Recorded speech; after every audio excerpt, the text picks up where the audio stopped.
Okay, well, today I'm going to make a wine rack for the pantry, and I'm starting off with some 2x10s, and they always come a little bit rough, dirty, so I'm going to sand it down. It's easiest if you have a belt sander. If you don't, like a hand sander will work too, one of those palm sanders. Let's get sanded.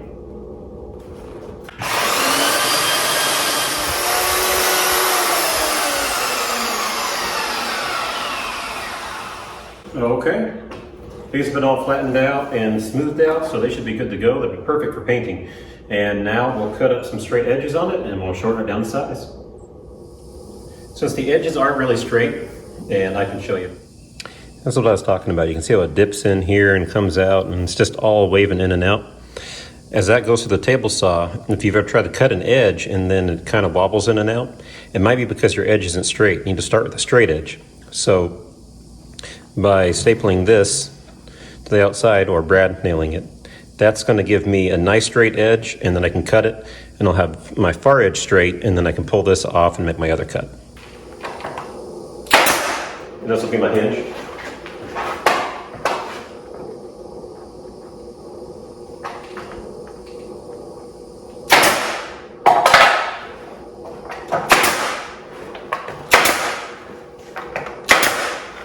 And all this is really doing is just giving me a straight edge, so when I run it through the table saw, I can get one edge straight, then I can go around and cut the other side and it'll be straight.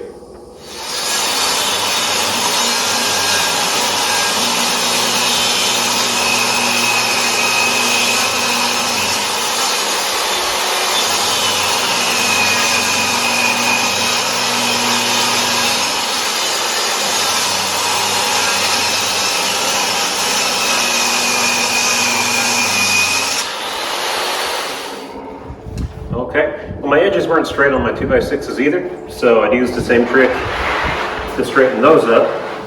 So now I have a straight edge and a straight edge, and we'll be ready to plane it. And as far as getting this off, it just pulls right off. I just used 1-inch nails on a 3/4 inch board, so pops right off. Let's get these planed, and then we'll be ready to move on. I had a friend ask about planing the other day, and it never occurred to me that a lot of people have never used a planer. So if you haven't, this is my planer. Most of them, the smaller ones, you have a lock. Mine is over here, you might not be able to see it. But you want to lift the lock, you want to adjust it. I would say it's best to go about a 1/64 of an inch drop at a time. You never really want to go more than about a 32nd. You lift it up, you drop it, you lock it.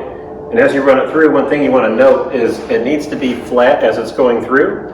If it comes in at an angle, or as it's coming through, if it dips down like this, what it's going to do is it's going to kind of chip out one end. Then as you continue to run it through, you're going to have a dip on one side. So you want it to be flat all the way across as you're planing.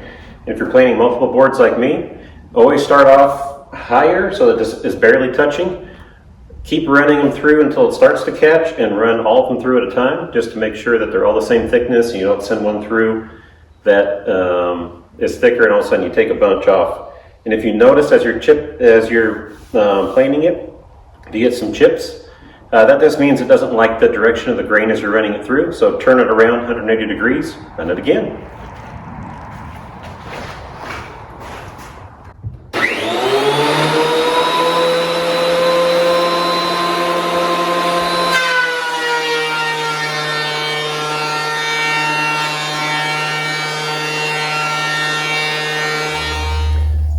Well, all of our planing is done, and as you can see, we got a whole bunch of chips. Don't forget to use these in your compost. It's great as a brown material, or you can use it as chicken bedding.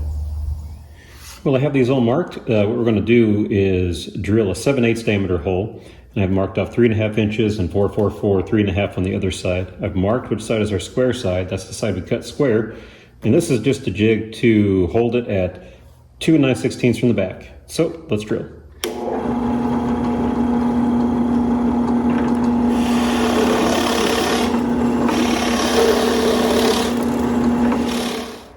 Now we're all set up to cut at 2.5 inches, so don't forget to cut on your square edge.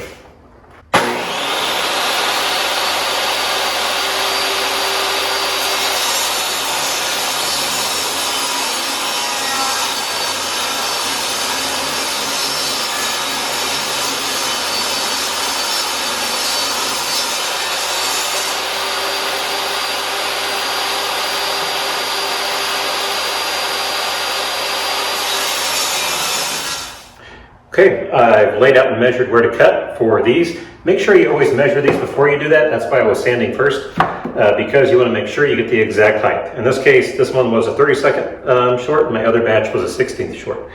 So I've already marked that on that. I'm going to use my circular saw. I'm going to make repeated cuts across here, and I've clamped them together so I can do both at one time.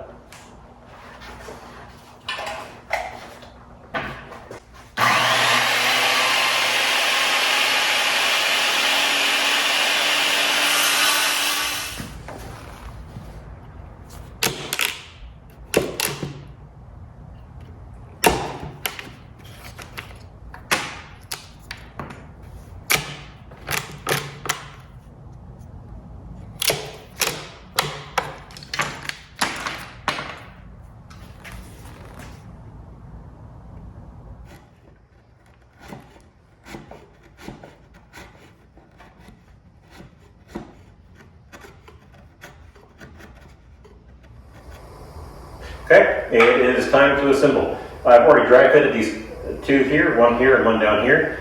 And I like to cut this just a little bit too small actually, because if you cut it too big, then you got to fill gaps. If you cut it just a hair too small, you can sand the top and you can sand the bottom and you can get it to fit. So let's put a little bit of glue in here. And I always keep a mallet because it does need a little bit of encouragement, or at least I like to have it, be able to encourage it in.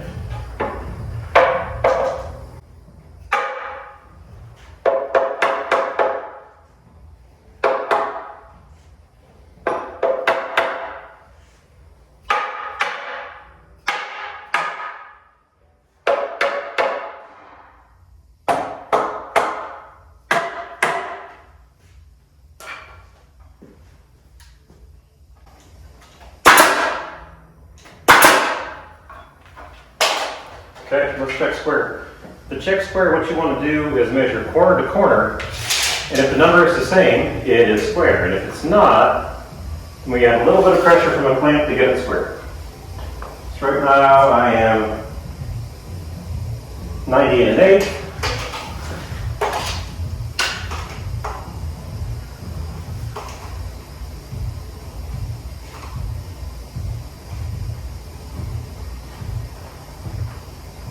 And 90 1/4. Almost square. Which was a nice height. Encourage it just a little.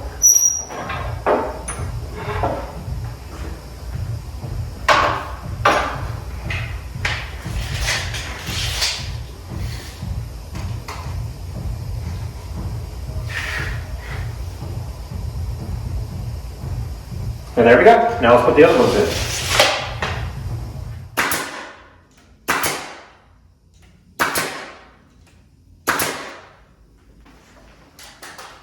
Okay, let's take one last square measurement, just to make sure we're square.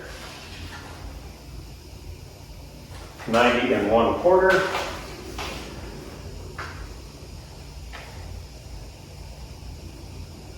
$90 5/16. I'm going to say that that is square. I'll let this dry, I'll putty the holes, we'll give it a light sanding, then we'll paint. Okay, our wine rack is built and painted, and now the last thing to do is I'm going to anchor it to the wall. It's actually really important because this gets really heavy and it comes up high, it's top heavy. You want to have it anchored at the top and also at the bottom. I have it up against my shelf here, so I'm going to nail it into the shelf. That'll keep it from tipping, and I'll put the top shelf on it. So let's nail it in.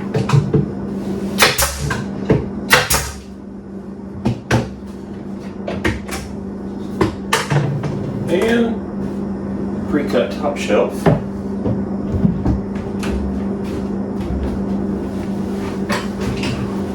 And this I can nail into the nailer back here.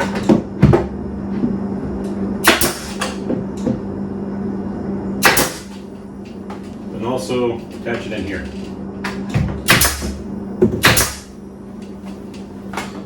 And I'll keep going down on the sides here. And I have a little bit of touch-up painting, some caulking, and this will be done. We can load it up with wine.